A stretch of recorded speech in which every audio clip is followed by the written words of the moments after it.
Tolong perhatikan baik-baik, kita sudah berkomitmen dan sepakat akan melakukan perubahan.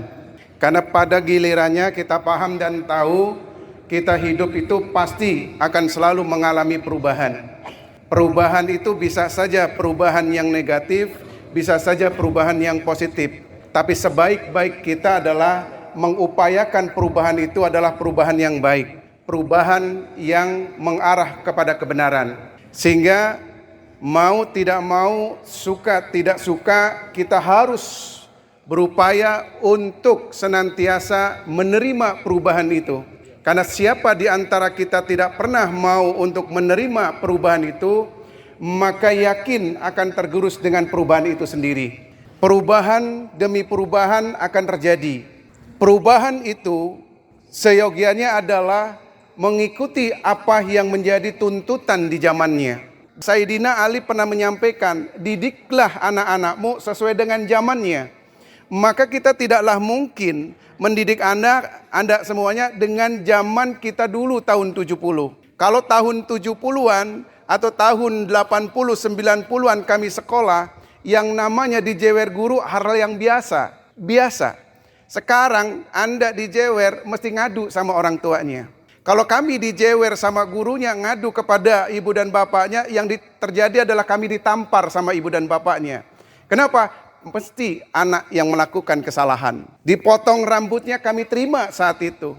Penggaris dipukulkan di badan kita, kita terima. Bahkan kita berpikir, ada apa dengan saya? Salah apa saya ini? Dan biasanya ketika kami dipukul oleh guru, datang kami kepada guru dan minta maaf. Sekarang ini tidak. Sekarang ini generasi kita adalah generasi yang cengeng. Generasi yang tidak kuat untuk menerima keadaan. Generasi yang tidak bisa ditempa dengan kesulitan. Pengennya senang, pengennya yang indah-indah, pengennya yang bahagia. Menderita nggak mau. Dalam pendidikan kaidahnya adalah mempersiapkan Anda di masa yang akan datang agar bahagia. Kalau kita ingin mendapati kebahagiaan, yang pertama harus kita siapkan adalah penderitaan. Siapa yang menyiapkan dirinya dengan penderitaan hari ini, maka ditemuilah kemudian kebahagiaan, maka akan datanglah rasa syukurnya. Siapa yang kemudian ditempa dengan penderitaan ketika pendidikan kita di SMK Negeri 1 Gantar, tiba-tiba di masa yang akan datang, dia pun menemui kesulitan dalam hidupnya, maka dia akan bersabar. Jadi kontekstual dalam pendidikan itu adalah hakikatnya kita belajar dengan kondisi yang tidak menyenangkan. Bukan kondisi menyenangkan, kondisi yang tidak menyenangkan. Walaupun sekarang kita mengatakan kurikulum merdeka, apa saja Anda bisa buat, bagaimana cara Anda belajar pun dibebaskan bagaimana caranya, yang penting Anda punya ilmunya, tapi sebaik-baiknya kita mempersiapkan diri adalah bagaimana terbiasa dengan hal yang tidak menyenangkan. Anak-anakku yang dirahmati Allah, hidup kita pun adalah perjuangan. Jadi segala sesuatu yang kita inginkan di masa yang akan datang, mutlak bagi kita harus diperjuangkan. Tidak ada Anda mendapati kehidupan tanpa perjuangan. Dan kalau kita bicara tentang perjuangan, mutlak bagi kita capek. Mutlak bagi kita lelah. Karena tidak ada perjuangan itu yang senang. Mana ada? Coba kita tengok beberapa tahun yang lalu sebelum 1945. Generasi-generasi terdahulu berjuang. Ada enggak yang kemudian berjuang dengan kondisi yang senang? Enggak ada. Kita ambil saja misalnya Jenderal Sudirman. Ketika beliau berjuang, seperti apa ketika perjuangannya? Masuk hutan, keluar hutan, naik gunung, turun gunung. Untuk mendapati kebahagiaan yang akan datang bagi anak cucunya karena kemerdekaan. Menderitanya generasi-generasi lama adalah untuk Anda semua. Perjuangan mereka dilakukan dengan keikhlasan. Ini konteksnya. Ketika seseorang berjuang dengan keikhlasan, maka dirasakan bagi dia tidaklah beban. Tapi siapapun yang mendapati perjuangan itu dengan maaf, gerutu, tidak senang, tidak ridha, maka selamanya akan mendapati keterpurukan dan penderitaan. Selamanya dia tidak akan menjumpai kebahagiaan yang diinginkan. Saya mengambil ilustrasi. Saya punya yang namanya tangga. Tangganya ada 1000 tangga. Tangga pertama adalah tangga yang paling menentukan. Semua orang tidak pernah bisa masuk ke tangga pertama. Karena tangga pertama ini akan dia injak karena berhubungan dengan niatnya.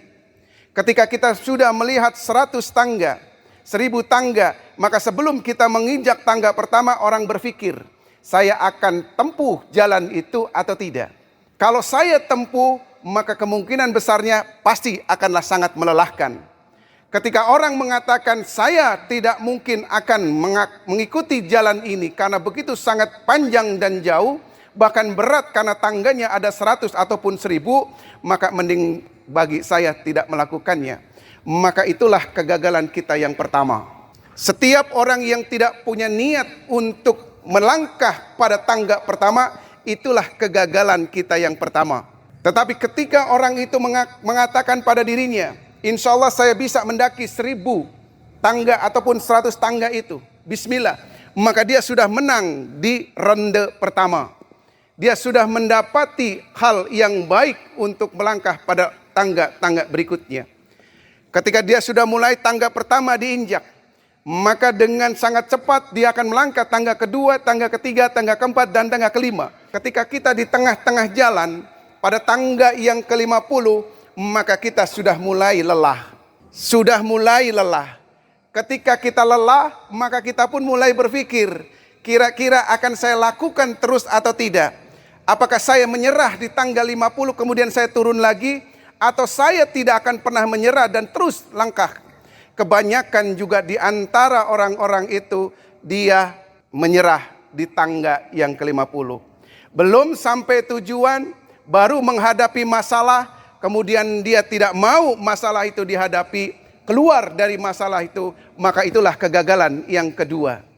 Ketika kegagalan itu sudah ada pada diri kita yang kedua, maka kita tidak akan mendapati puncaknya. Kalau kita sudah menang di ronde pertama, di langkah pertama, tapi gagal di langkah kedua, maka pupus sudah semua langkah yang sudah kita lakukan. Maka bagi orang-orang yang punya visioner, keinginan luar biasa, masa depannya harus diperjuangkan, sadar diri bahwa perjuangan adalah sesuatu yang sangat menyulitkan, maka bagi kita tidak akan pernah menyerah.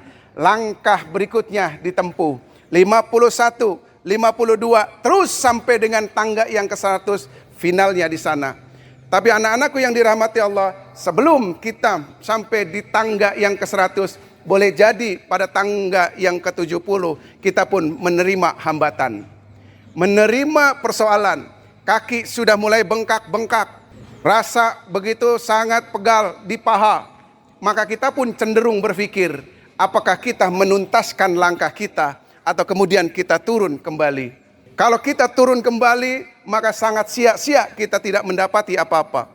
Maka anak-anakku yang dirahmati Allah, kekokohan kita, kepercayaan diri kita, kemauan kita, keyakinan kita, inilah yang akan mendorong kita terus melangkah pada tangga yang terakhir. Ketika orang sudah tangga terakhir, maka kelelahan itu terbayar. Semua kelelahan dari tangga pertama sampai dengan tangga 100, dari tangga pertama sampai dengan tangga yang 1000, terbayar ketika kita sudah di atas puncak. Kita bisa menikmati apa yang kita bisa inginkan di sana. Maka daripada itu anak-anakku yang dirahmati Allah, jangan pernah menyerah dalam situasi apapun. Semua di antara kita pasti akan menghadapi persoalan, pasti ada masalah, pasti kita menghadapi sesuatu yang tidak sesungguhnya kita inginkan. Tapi semua itu adalah cobaan.